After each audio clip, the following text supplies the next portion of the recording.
Good evening and welcome to ASTV, the American Scouts of TV Thursday night podcast with, we hope, no technical issues for once. They seem to have been passed on hereditarily to the fantasy football show, of which there will not be one tonight for anybody who's interested. But we're here, the gang, the lads, the boys, to wreck your evenings on a Thursday as we do every week. Trevor, how are you?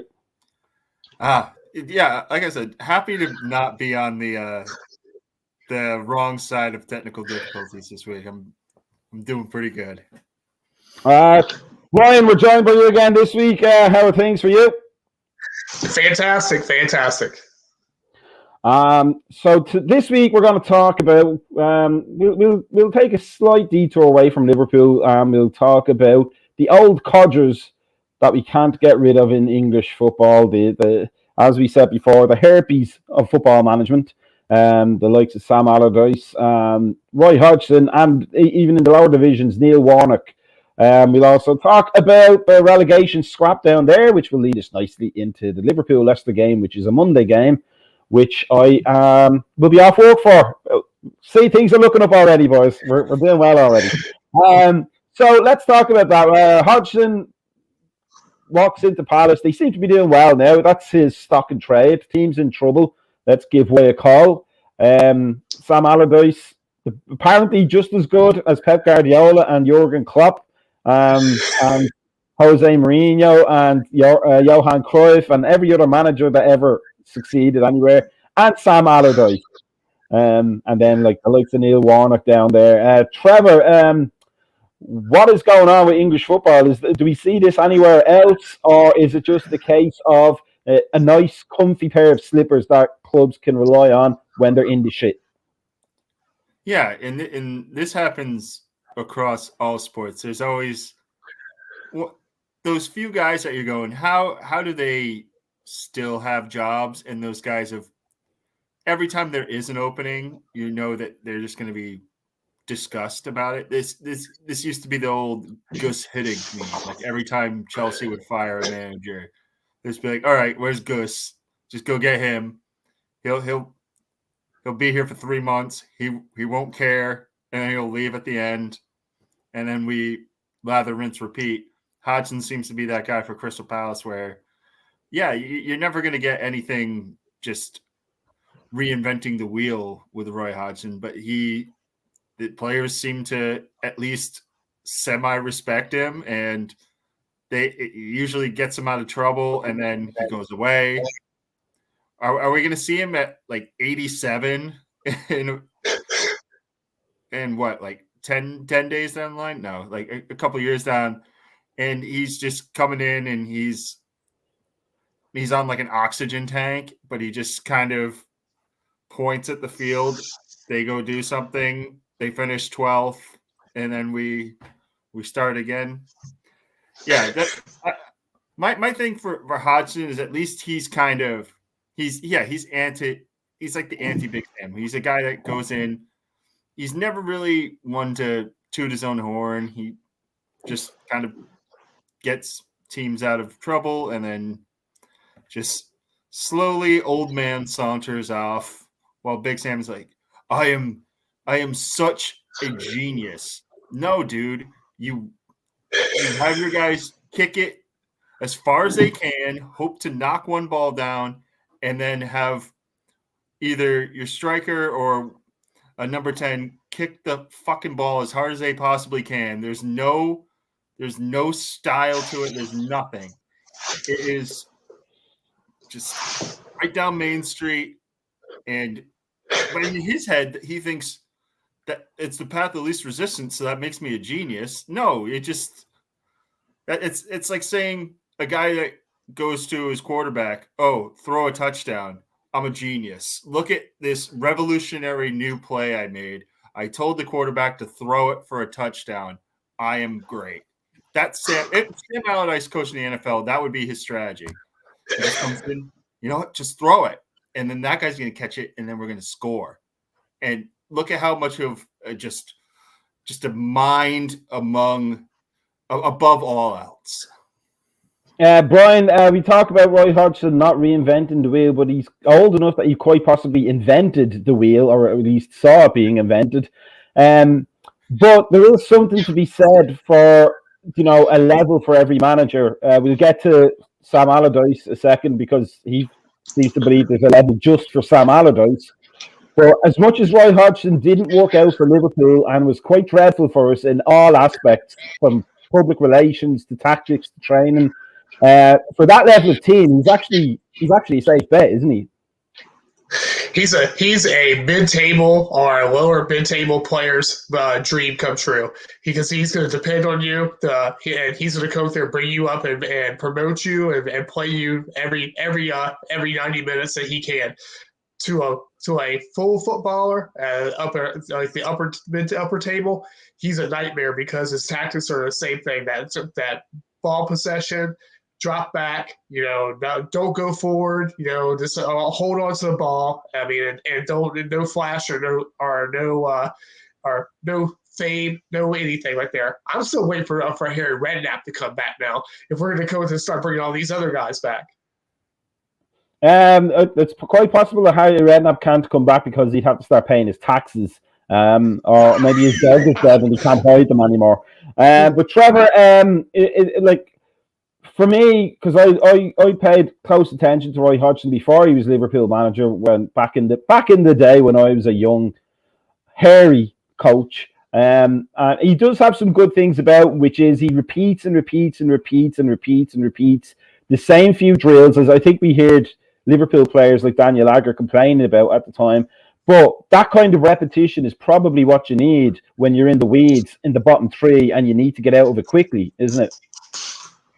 Yeah, when you have lesser players and you need to kind of just have that repetition. So when those instances come where you really need to just be focused on a set piece, or you're running a set play off a free kick, you know where you are, and you let the process take over your talent rather than just have the talent win out.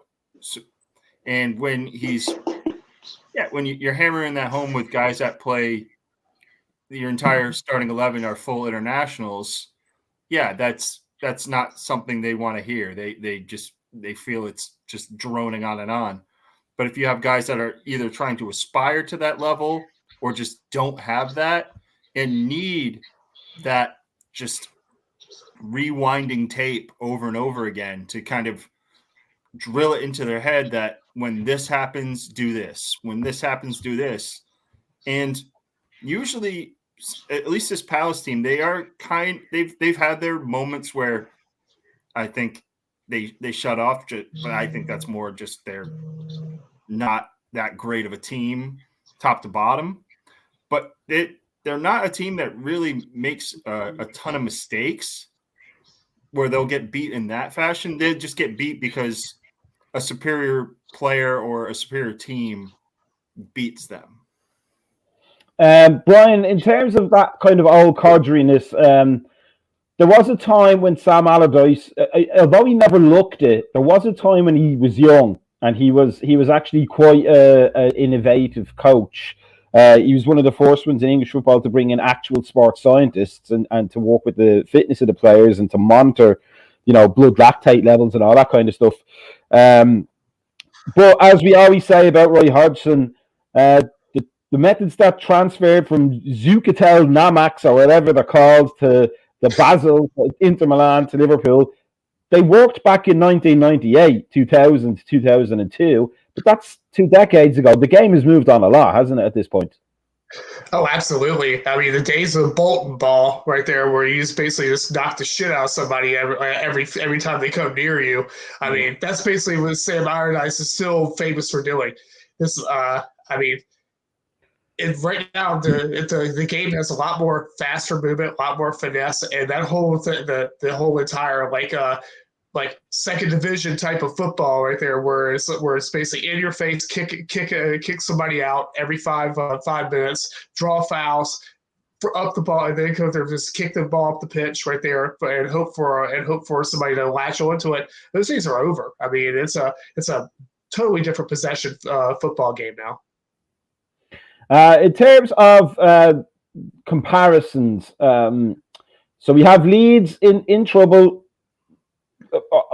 It's arguable that they would have turned the corner under Jesse Marsh, but I like to think that if they had stuck with him, maybe he would have got the few results they needed to keep out of that bottom zone. We have obviously Crystal Palace getting rid of a young manager to replace him with Methuselah, essentially. But then we have Bournemouth, who we all said halfway through the season were sure things to go down. They employ an inexperienced manager, who an inexperienced coach. I think his first job as a head coach as a manager, and they're doing fantastic right now, aren't they, Trevor? So is there a lesson there to be learned for clubs? It's something that you got to kind of take it on a case by case basis, because I think that was great. Scott Parker was dead man walking after everything he said after their first 4 or 5 matches. He was a guy that just, I didn't want to say that he was over his head, because being at Bournemouth, you shouldn't be over your head if you're him and you have those aspirations to be managing at bigger clubs than that. But just having a guy that they were familiar with and were comfortable with, it seemed the right move for Bournemouth. And credit to Gary O'Neill, a guy that just came in first, I think, like you said, first team coach, managerial job. He's gotten those people to believe. They never it never looks, if you've seen Bournemouth play, as if they're just taking a game off of, oh, we're facing City this week, we're just gonna just take our lumps and play the next week. They play for him, and I can respect that. Brian, in terms of the different styles of soccer that we associate with relegation versus competing for trophies, the stereotype would almost be that those managers like Hodgson and like Allardyce, who play a very direct game, are the ones that will be down at the bottom, and those who play the silky smooth passing football will be up there at the top. But there is a case to be made, for example, that for the last probably entirety of Klopp's reign at Liverpool, we've consistently been some of the longest passers in the league. We've not been afraid of a long ball when it suited us. Is the difference that a manager like Klopp, with the quality of players he has, demands accuracy in that kind of football, as opposed to somebody like Sam Allardyce, who's always thinking of it as territory, just get the ball into this area so it's not anywhere near our area and we have to defend it again. Oh, absolutely. I think the big difference also is the reliance on counterattacking right there, where I don't think that Sam Allardyce is absorb, where actually he never puts a game to the actual other side's foot. I mean, he basically goes there and just and allows you to come through there, fouls you, frustrates you, and then comes there until you lose your rhythm of your game, and then he goes for that cheap nick shot right there to come there to get a result. I mean, it works for some sides. I mean, I think it actually totally works for the Boltons that he had managed, and and Everton when he managed those type of sides like that.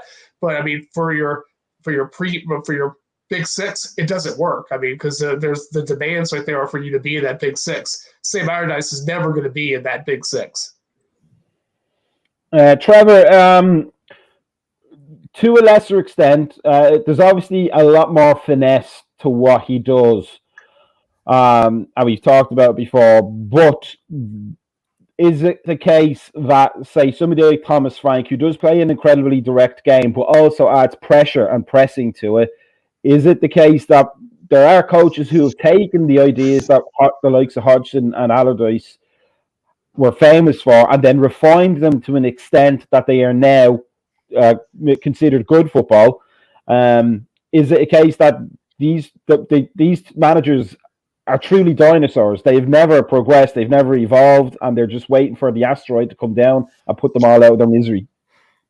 Yeah, and we like to give Thomas Frank his flowers a lot on this show. because he is a guy that has, I think, really blended the new and old schools of managing the English game very effectively. He's a guy that will sit there and try to be that counterattack team and really just absorb a lot of pressure.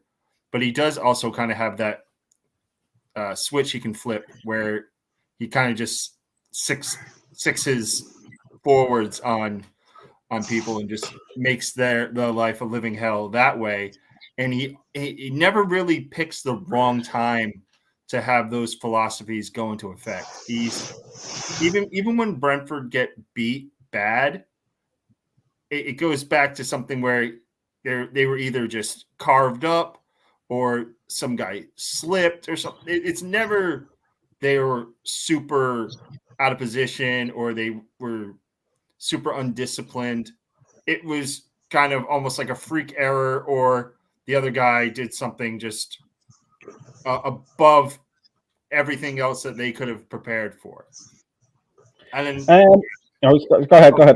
I was just going to say, in terms of Hodgson and Allardyce, it's something that we yell entirely way too much about Klopp, that adaptability. I don't think the adage old dog, new tricks, so on and so forth with them could mean any more. They are old. They do look like the dogs playing poker, and you cannot teach them anything new. They won't hear it.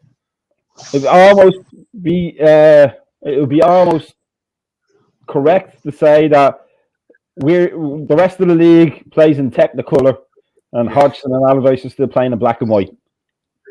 They may be radio. Maybe even radio or the gramophone. Yeah. But let's expand that a little bit now. So clubs like Bournemouth, as we said, and maybe Brentford at the start of the season, we expected to be in that relegation dogfight come the end of the season. But right now, it's the bottom five are Forest, Everton, Leicester, Leeds, and Southampton. At least three of those we didn't expect to be that far down the table, Brian. Number one, what went wrong? And number two, who do you think is really, really in danger of the drop? So first, right there, I think with Leicester City is the biggest surprise for me. Just for the fact that that the amount of talent that is on that squad right there for them to be at that point, and it could be the point right there that Brendan Rodgers again, because he got found out by us. So they're the biggest surprise. Everton, the amount of money that Everton spent in the offseason and to be in this position, it's actually hilarious. But it's But I would never expect them to. Southampton's gone. I think we could pretty much go there and count on them to be out done this weekend. But Leeds, I really thought that Jesse Marsh would have came there if we would have given some more time right there. Would have actually turned that around. But flipping managers the way they have in the second half, you kind of put it on your plate right there because the players really don't know what exactly method to play, what style to play, what tactics to play because they flipped over so many times. So we'll see right there, but I really definitely think that Southampton's gone and I really don't want them to go, but I think Forest is going to follow them, and I think it's probably going to be Leeds. I think Everton are just going to do enough like they always do, like the annoying fly that flies around your face all the time to stay in the Premier League. Trevor, indeed, on that matter, are Everton ever going to be flushable? Yeah, they have caused a pretty big plumbing bill. And I think Forest just has that. I think they have one more win in them just because everybody else down there is just playing so miserably. And I think Forest at least has guys that still want to run, still want to try to score goals. Like Gibbs White and like Brennan Johnson, those are guys that just they've kept their head up the entire time, even when they were getting pasted 4-0, 5-0 every week. And I think despite some of those scorelines, Keylor Navas and it's something I hear in a lot of places. If Southampton or Leeds or one of these teams brought in Keylor Navas on loan, they'd probably be safe. But you got Bazunu at Southampton, who's a young kid, and Melier, who is also a young kid, but just he's not a Premier League.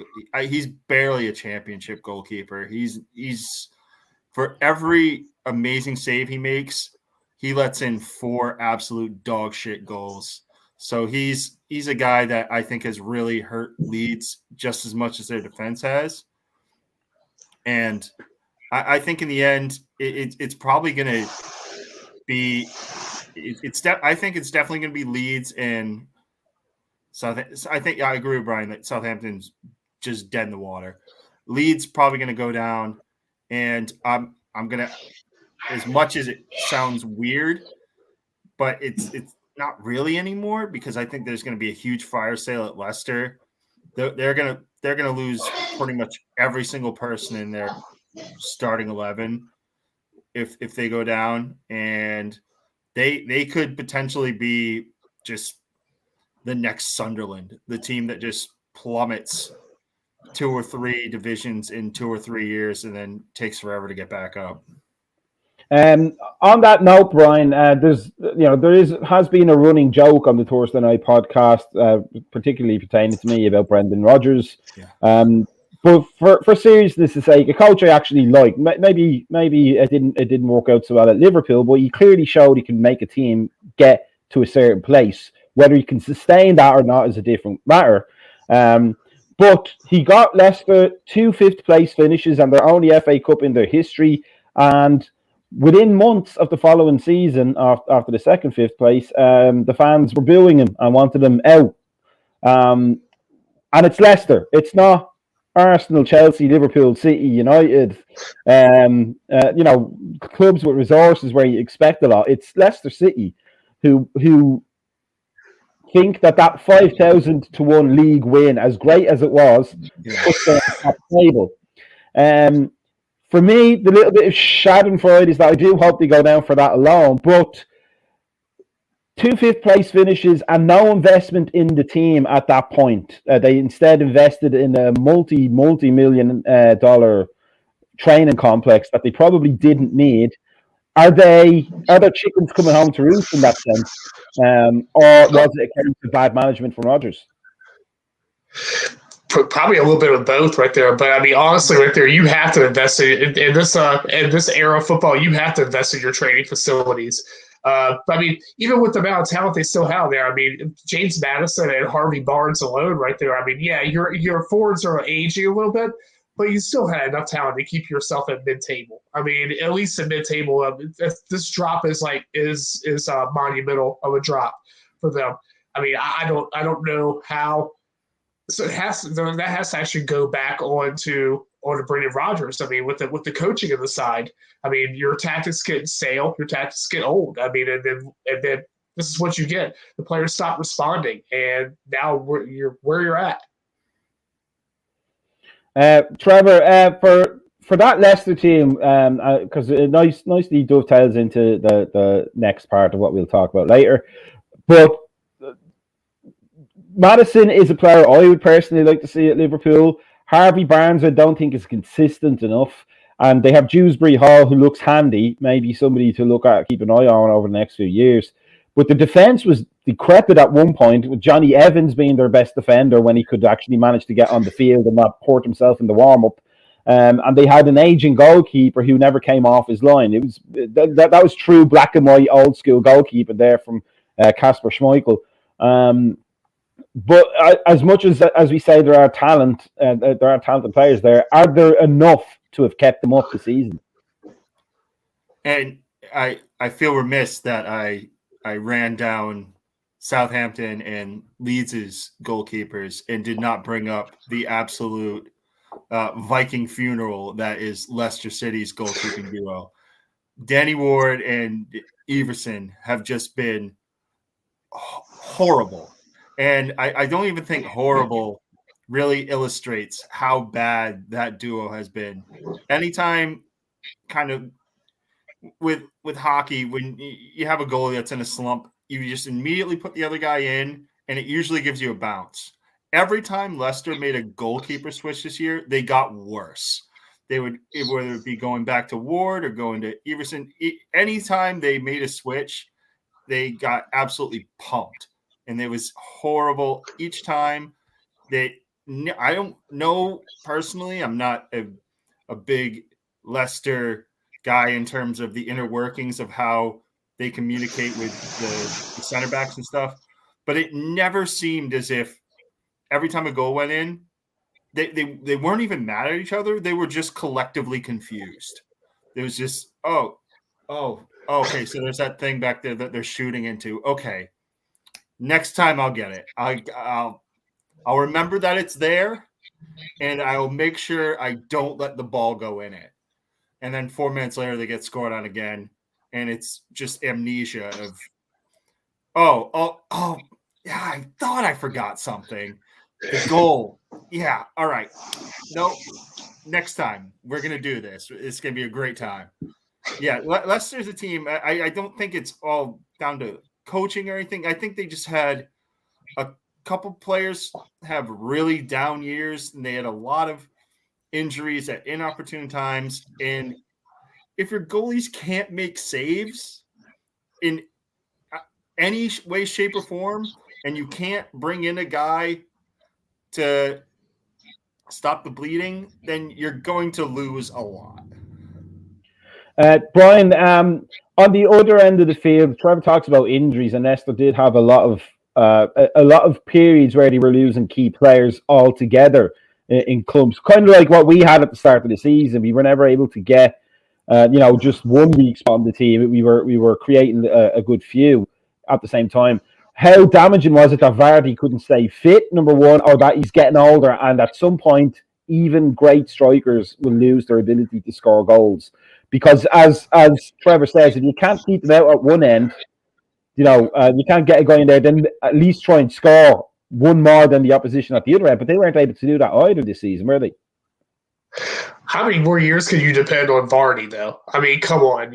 I mean, this has been years and years, and we're still playing with the same exact guy. I'm not a Vardy fan. He's that one poaching goal he did against us right there. I mean, at work, I complain about Vardy and Phil Foden. Those are like the two arch nemesis of my existence right there that I can't stand. But I mean, you have to eventually replace a player like Vardy. You can't rely on somebody who's got these goals for you. Was it now like 5 years ago now that Vardy was coming there was banging them in with them when they won the league? I mean, you have to replace players. I mean, that'd be almost like us keeping around Jamie Carragher for years and still having him, or Steven Gerrard for a couple more years past what he did. I mean, you have to replace. I mean, that's part of the cycle of a team. And Leicester City didn't go there to hear that cycle. And then you're talking about Danny Ward. Man, I remember people on our side right there were up in arms about when we came through and sold Danny Ward. Just to move from one blue team to another blue team, just to keep them in the conversation, Everton have Sean Dyche as their manager, who's doing a reasonable job from where they left off. They had Lampard for that amount of time, and as he's proven at Chelsea, he's just absolute garbage. He's just hot garbage in a tracksuit as a manager. If they had Sean Dyche for the entire season, would they be in the spot they are in now, Trevor? Yes, it would just be a different route there. They would be a little higher. They would be at like 38 points. But they would be safe. He would have had them at like 38 points like a month and a half ago, and they would have just gone on a 7-game losing streak. But he didn't care anymore because he got them to where they needed to be, and then just sent everybody on vacations and just staggered times. Like, all right, this week all the forwards are going. Next week, all the goalkeepers. Everybody's going to come back hammered, and we're going to lose 4-0, but we're going to get 3 red cards, so everybody's going to have a ton of fun. And yeah, I don't think their fates would have changed significantly. I don't think he would have immediately made them a mid-table team, but I don't think they. All right, to answer it in a more positive terms, they wouldn't have had to struggle as much as they had. They would have kind of coasted with a lot of really boring draws, and they would have got the points they needed, and then they would have coasted through the last 8 or 9 games, probably lost 6 or 7 of them, but they would have had the requisite points needed, and no one would have gave a shit. Brian, if that had happened, sliding doors moment for Everton, and they hired Sean Dyche at the start of the season, and he's got them to 38 points now, and they know they just need to not lose as many as the rest. Would he have gotten his own mural on a wall on the streets of Liverpool? All right, hey, he probably got his own DVD. Would he have got his own mural and his own advertising contract with what you call them, Altoids? My name is Sean Dyche. I really don't. I really don't mind Sean Dyche. I mean, he's just one of those people right there that I don't really have like a negative feeling about. I know what he's going to do. He just goes there, he grinds out matches and stuff like that. It is what it is with him right there. I mean. But I do think that, like Trevor said, I think that they would still probably be down toward the bottom right there. But I don't think they'd be in the fight that they're in right now if they would have had something like that, had somebody like him. The gamble with Frank Lampard, I don't know how. I don't know how any club is gambling. Even Chelsea go out there put him as interim manager as a gamble. I mean, he should have stayed in Birmingham City where he was at for a couple of years ago because he can't go back any further. And now I don't think he can get a job anymore. In terms of Everton, this is like a mini threshold question. I would love Everton to go down just because, from my point of view, as an Irish person, like suffering the slings and arrows growing up, because there was a big Everton support back then. But Sean Dyche is a Liverpool fan growing up. He's a childhood Liverpool fan. Is there a little bit of, you want them to suffer, but maybe at the last day they get out of it so they can suffer again next year? Or is it a case of, let's just get rid of them? It's just, it's too much already. And I've always been that person where I've come to this game later on in my life, and I don't have as much hate for Everton in my heart as I do pity. So there's a lot of just, okay, they're there.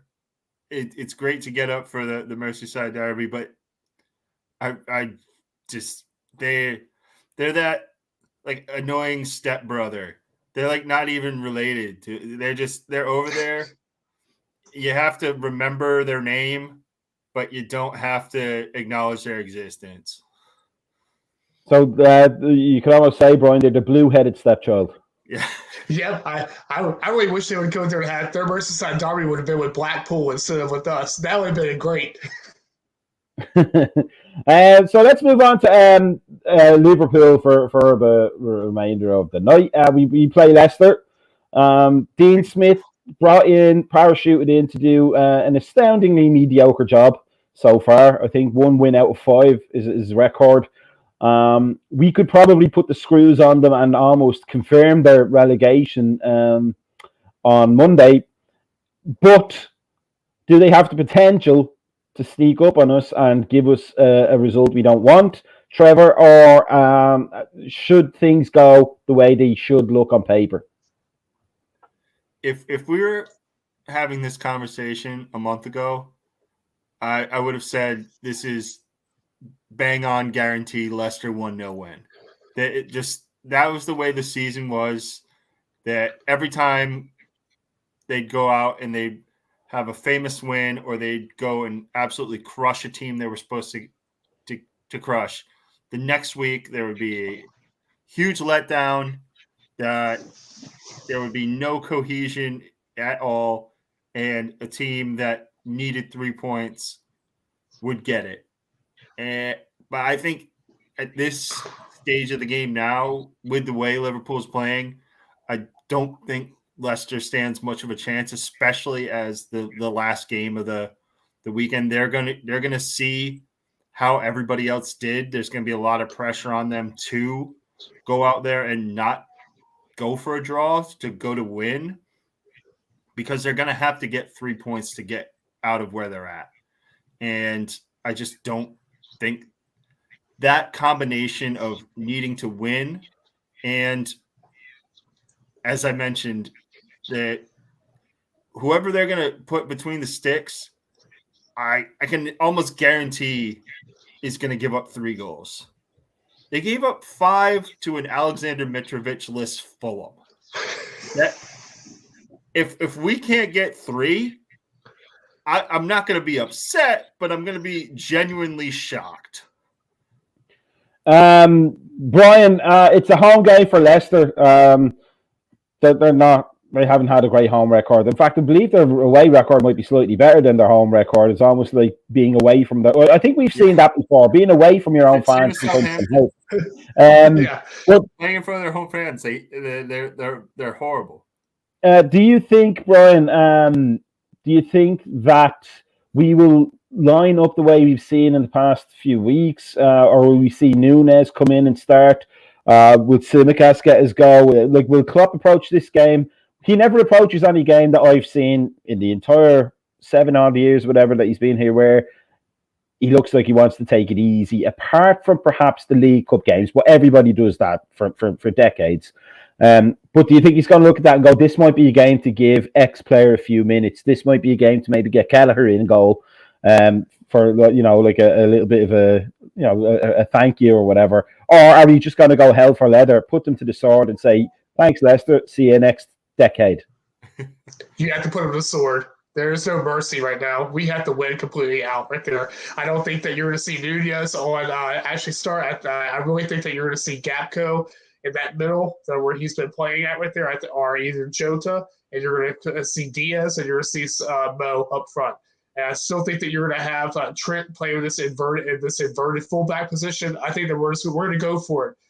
Man, we're just going to go there and lay it down. Like Trevor said, if we don't go there and get 3 or 4 goals out of this match, then we don't deserve to go there and get to the top 4 spot. I mean, that's it right there with them.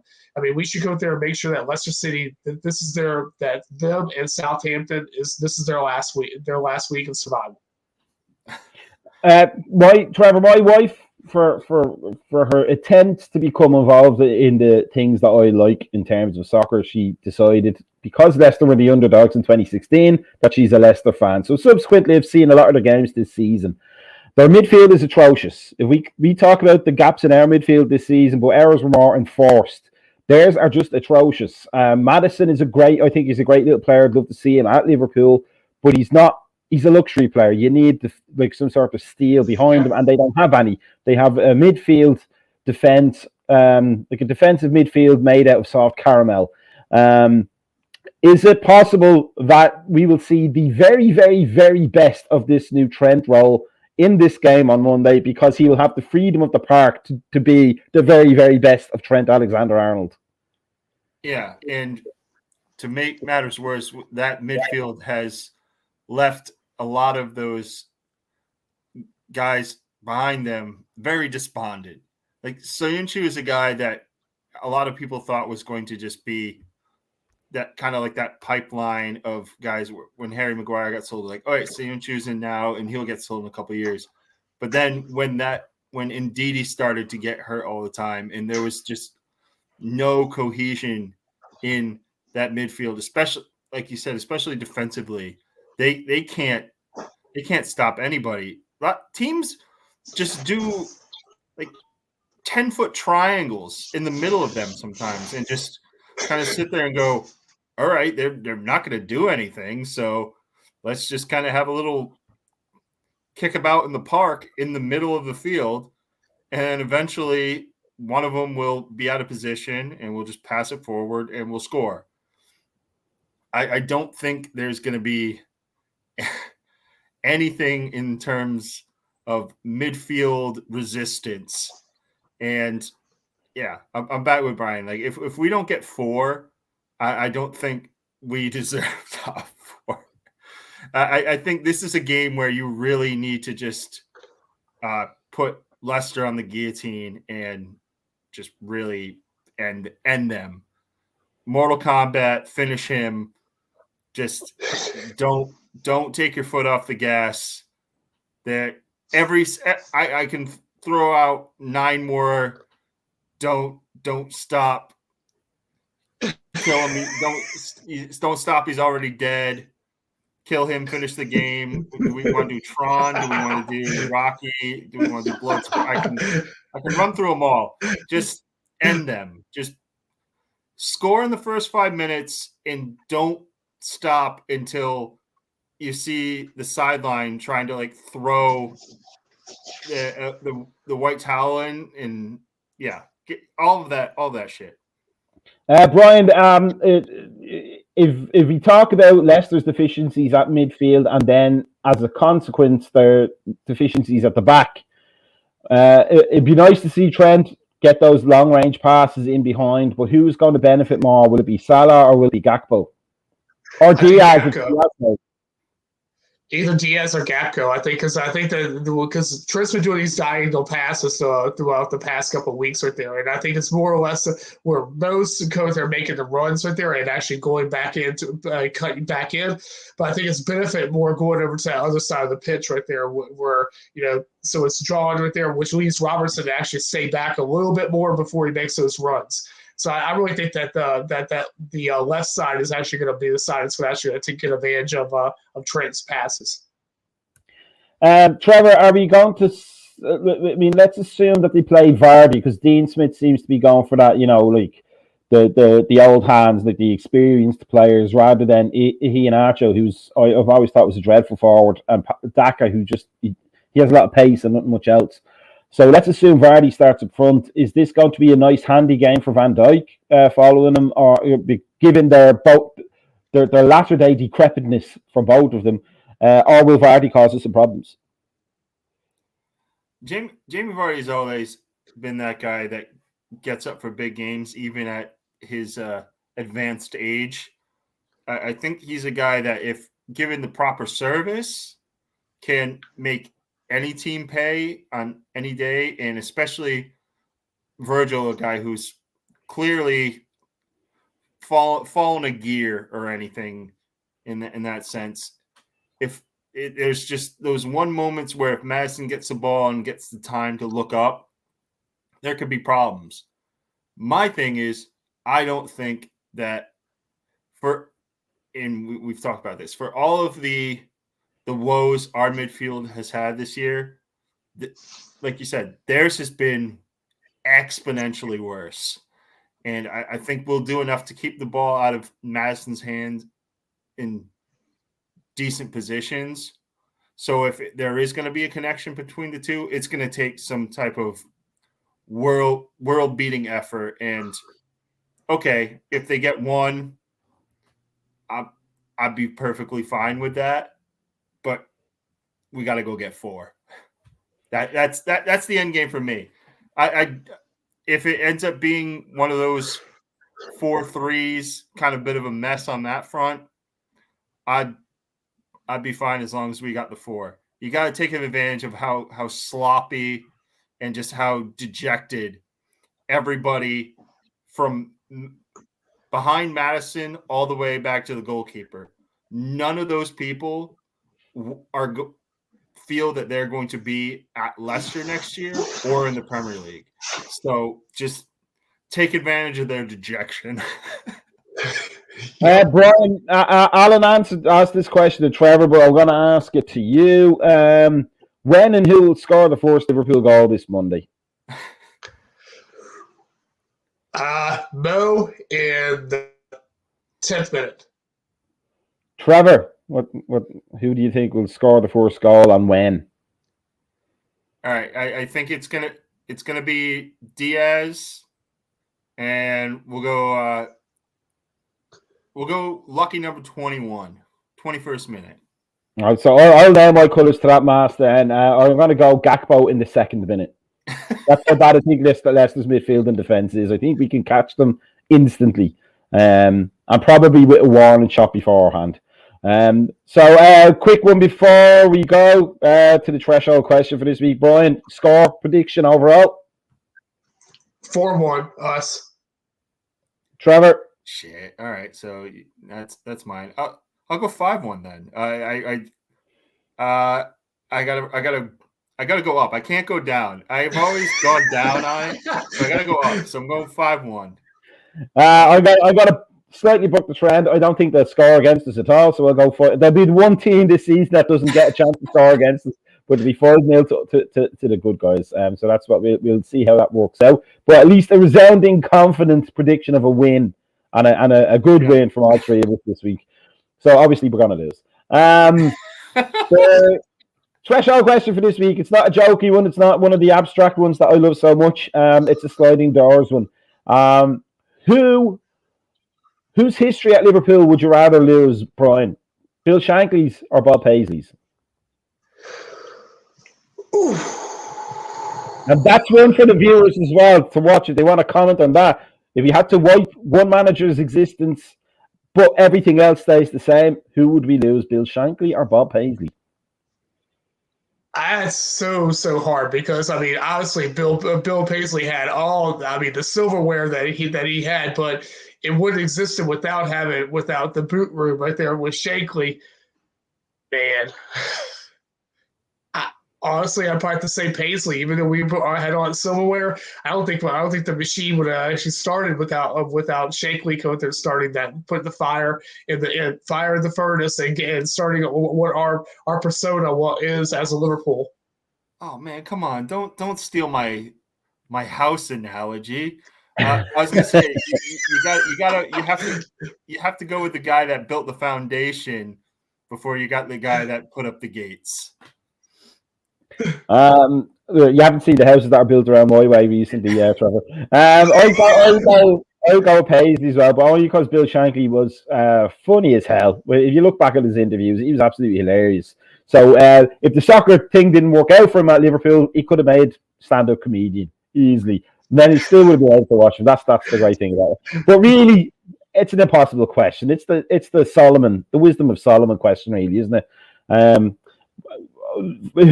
For Alan M, who would you second threshold question? Whose history would you rather lose? Graham Souness's or Roy Hodgson's?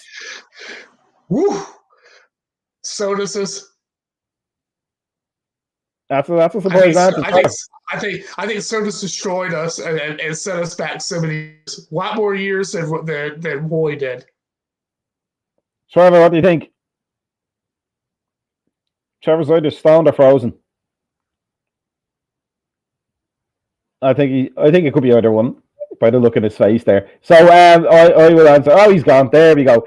So yeah, I would agree with that. I think as much as Souness was a fantastic player for us, some of the things he did and said around that time were controversial, especially going to that newspaper with a story which was just abominable. But yes, he did. He set us back far too far back, and it took a little mousy but formidable Frenchman to get us back where we belong. Absolutely. So that's why I would go with that answer as well. Forever in debt. Yeah, it was forever in debt for Jed. Yep, forever in debt, Jed. I think Alan might be right. I think Trevor fell asleep, or at least his computer did. I'm not entirely sure whether we'll see him back. But there's no Fantasy Football League show tonight, so everybody can go to their Betty Boys nice and early, like me. And then we have the morning coffee in the morning, I believe, on Fridays as always, and we will have the Monday podcast on Monday to talk about the game as soon as that fifth goal hopefully goes in, and let's hope it's for us and not for them. But just wanted to say, Trevor, wherever you are in the ionosphere there, good to have you as always, and Brian, it's great to have you as well. And we will see you next week. And for everybody else, Cheers. make sure you like, subscribe, the Facebook, the YouTube, the Twitter, the Instagram, the Discord channel. And I'm saying there before things far too often. I sound like an old guy, like talking about the disco and the rave music and the rappers. You know, the rappers. Just us. It's just us, but make sure you tune in next week. We'll be back unless I fall asleep again, or Trevor's computer breaks, or my computer breaks, but not Brian's. Brian's obviously seems to be on point. But that's it. Have a great night. Peace out.